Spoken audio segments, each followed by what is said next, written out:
Sylvester Stallone is not just a famous movie actor. For many, he is part of an entire era, part of a time that can never be brought back. A whole generation of people grew up in his films, and Rambo and Rocky became household words. Without this seemingly strong and courageous man, perhaps the idea of Hollywood would be incomplete. Millionaire, actor, producer, screenwriter, loving husband and father. In general, this list can go on and on. But was everything that simple? Of course not. This guy started from the very bottom, and his chances of getting ahead were even less than many of us.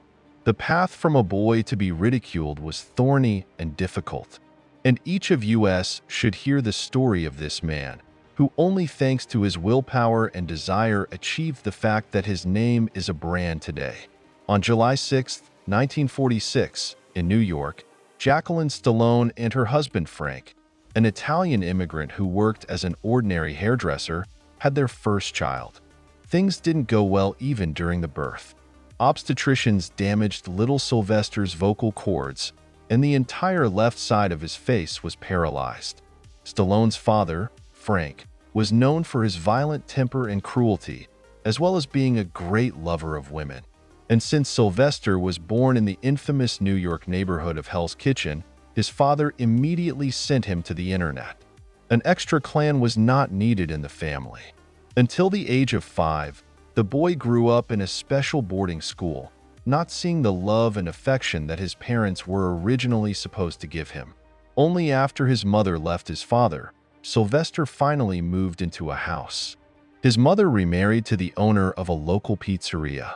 Of course, nothing good awaited him there either. A boy with such a name could only expect trouble on the street. Because of his appearance, slightly squinting eyes, protruding upper lip, and monstrous Italian accent, they only laughed at him and made fun of him.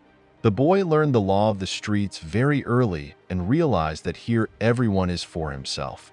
Already closer to 7 years old, doctors predicted that Sylvester would go to an educational institution for the mentally retarded, but his mother went against everyone and sent him to a regular school. But after a while, he realized it would not be easy there. The thing is that everyone made fun of the little Italian with a fragile build and an ugly face. But to everyone's surprise, no one knows where he got it from. The boy could stand up for himself. Yes, he was physically weak, but he never forgave his offenders, which soon resulted in problems. Sylvester changed about a dozen schools, from which he was expelled for hooliganism and poor academic performance, and eventually ended up in a college for difficult teenagers. As his classmates later told in an interview, "We were all sure that he would certainly end up in the electric chair or, at best, in prison." While studying at a special school for difficult teenagers, Sylvester realized that to prove himself to everyone, he needed to act. He began to actively engage in sports, visited the gym every day, and sometimes even took part in theatrical productions. The latter was more of a mandatory event. Initially, he did not like it, but the administration of the educational institution insisted on attending them, and after some time, the guy even liked it. By the way, regular visits to the gym eventually bore fruit, and soon no more people were willing to get a slap on the wrist for another joke. It was then that life gave him an opportunity. In 1967, the 20-year-old actor was already honored with a standing ovation for playing the lead role in the play Death of a Salesman by Arthur Miller. Young Sylvester remembered that day for a long time. On stage, he could show everyone that he wasn't so bad. But time passed. After finishing school, Sylvester was forced to try himself in various fields of activity. He worked as a bouncer in eateries, cleaned up after lions at the zoo, and played cards for money. But all this time, the thought that he wanted to be an actor did not leave him. He attended many screen tests, studios, and directors, but all he got were inconspicuous roles in crowd scenes for a few miserable dollars, and sometimes for free.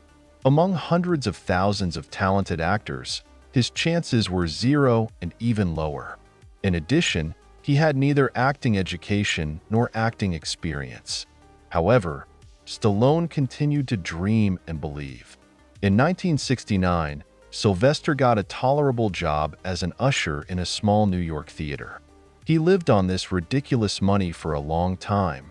Traveling from casting to casting, he met a young and aspiring actress named Sasha Zak, and on December 28, 1974, Sylvester married her. And already in 1976, his first child was born. The boy was named Sage. Alas, the guy quickly ran out of money. Due to constant auditions, Sylvester did not have a normal source of income. His wife constantly told him to quit messing around and finally go to work, but Sylvester simply dreamed of the idea of becoming an actor while simultaneously combining training in the gym. Wandering in search of himself, a little later he performed in the play The Score. The young artist was not entitled to a suit, and after a dozen unsuccessful castings, the actor receives an offer for a corresponding role in one of the many porn studios. That same year, he was shown on the big screen, if you can call it that. In the porn film, The Italian Stallion, in the role of this very stallion.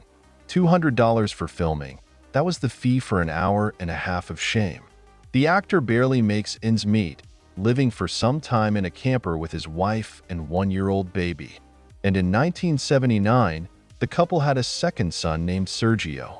Unfortunately, the boy suffered from autism.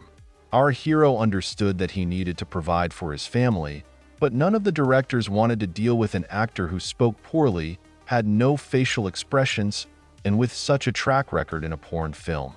But Sylvester is determined. He assures his wife that everything will be fine soon. It is worth being patient for a while, but unfortunately, it does not work. Sasha could not stand such participation and soon left her husband. Stallone was left all alone in an empty rented apartment with his dog, without electricity, heating, and gas. After some time, he even had to sell his dog. There was simply nothing to feed it with. So Sylvester turned into a beggar, sometimes even begging in search of food.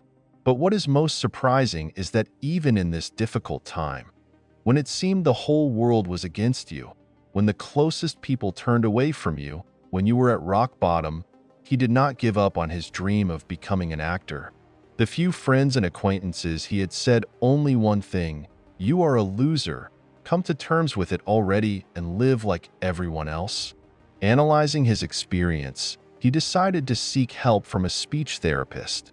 For several months, day and night, Sylvester read Shakespeare's plays, Poe's and Tolstoy's books into a tape recorder, and didn't even notice how much classical literature affected him.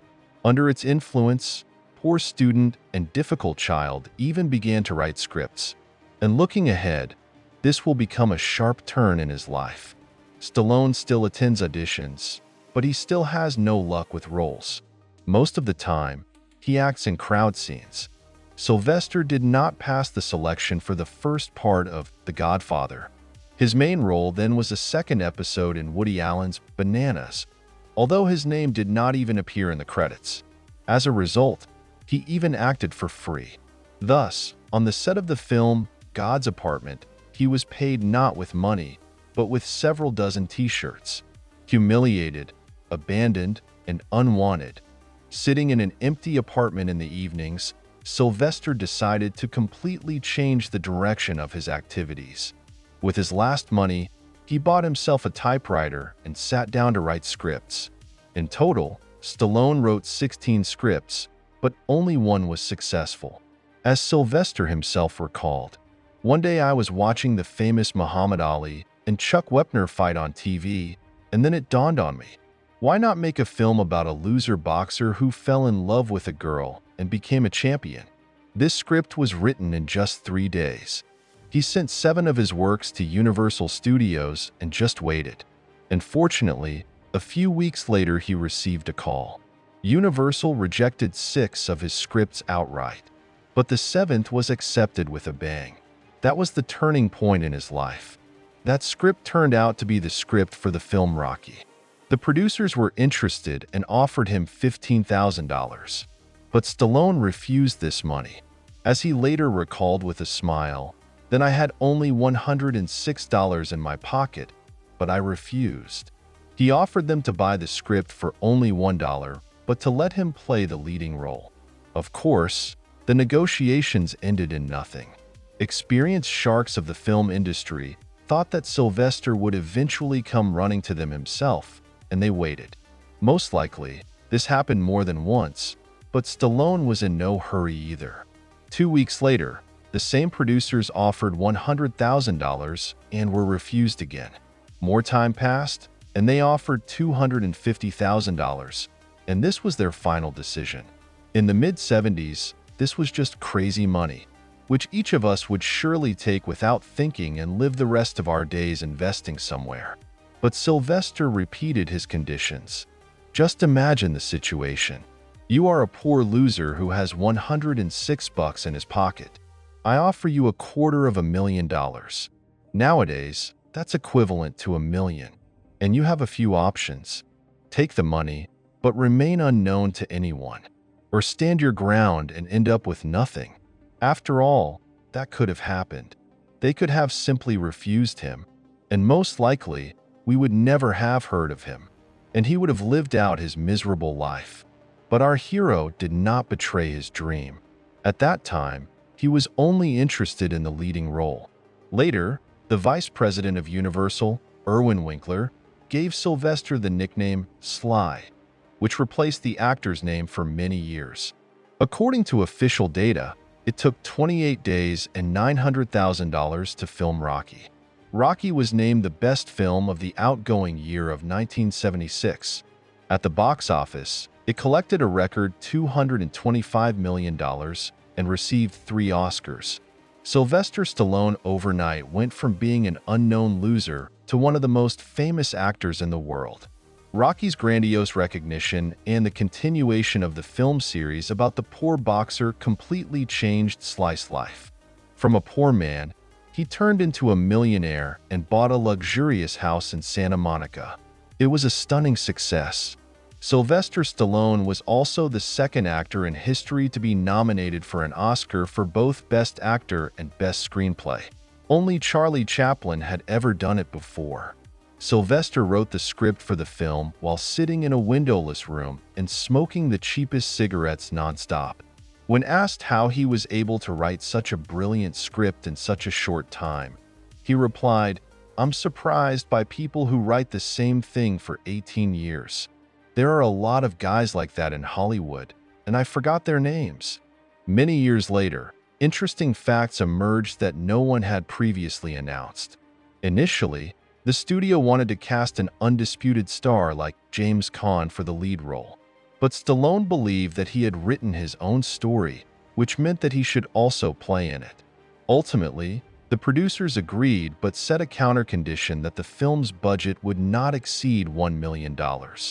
There is information that to shoot the film the way Sylvester wanted, he even mortgaged his parents' house. In preparation for the role of Rocky Balboa, Sly worked out hard in the gym, hit a punching bag for days, and even worked as a sparring partner for the current champion. Later, Stallone's excellent athletic form would become legendary. He is rightly proud that he sculpted his body himself. During his film career, Sly played not only a dozen police officers, but also a football player, a climber, and a Formula One racer, and Rocky became a sensation. President Reagan even once said, "If everyone had the faith, courage, and optimism of Rocky Balboa, we would not have wars." After his stunning success, Stallone did not rest on his laurels for long. Now he could create a new script in a huge house with all the amenities, without denying himself anything. This is how Rambo, First Blood, appeared in 1982. By the way, the same story repeated itself here. Stallone's script was accepted, but they did not want to cast him in the lead role. Clint Eastwood, Al Pacino, Dustin Hoffman, and even John Travolta were suggested. But Stallone again insisted on playing the lead role himself. Unlike Rocky, Rambo was never Sylvester Stallone's favorite hero. But the country needed a new idol, corresponding to the spirit of the times. And Sly came up with the idea of Vietnam veteran John Rambo. He borrowed his name from the variety of apples, but in the official press release, he preferred a different interpretation. It turns out that the word Rambo is translated from Japanese as violence. In different versions of the script, Rambo was either killed or committed suicide, but the producers demanded an uplifting and pathetic ending, and Stallone provided it. Rambo was doomed to live, and live for a long time. Even though the Rambo series was even more successful than the Rocky series, Stallone said several times that Rambo was buried and would not rise from the dead, even if he had to fight Bin Laden. But, as we know, money decides everything, so the veteran was soon revived. Sly's strongest quality is his will to win. When he had to gain almost 30 kilograms for the filming of the movie Copland, Stallone's career was already buried in absentia. Sylvester Stallone is the leader in the number of awards and nominations for the Golden Raspberry Anti-Award. During his film career, he was nominated 31 times in various categories. He was recognized as the worst actor of the decade of the 1980s and the 20th century. In 2016, he was given a consolation award for restoring his reputation. Usually, after such a thing, they do not return to the big screen. But Sly, as always, then proved to everyone in deeds that it was not in vain that this guy from a poor family grew up on dirty streets and fought for his place in the sun every day. Sly has a lot of well-wishers. They tried to throw him out of show business many times. They declared him financially bankrupt, and his restaurant Planet Hollywood was even seized for debts. He probably has more failures and failures than any other A-list actor. But that is precisely why Sly returns time after time to his main character, who after each fall finds the strength to get up and go to victory again. In 2010, Stallone assembled the old guard and presented the audience with something phenomenal, the action film The Expendables, which brought together Jason Statham, Jet Ali, Dolph Lundgren, and Mickey Rourke. The plot revolved around a squad of mercenaries. Despite Stallone's nomination for the Golden Raspberry Award as the worst director of the year, the film received high ratings and paid for itself 3 times at the box office. In total, he was married 3 times. In May 1997, he married American model Jennifer Flavin, who is 22 years younger than Stallone. He has 3 daughters from his 3rd marriage. In 2012, Sylvester went through a very difficult period. His firstborn from his first marriage, Sage, died of atherosclerosis.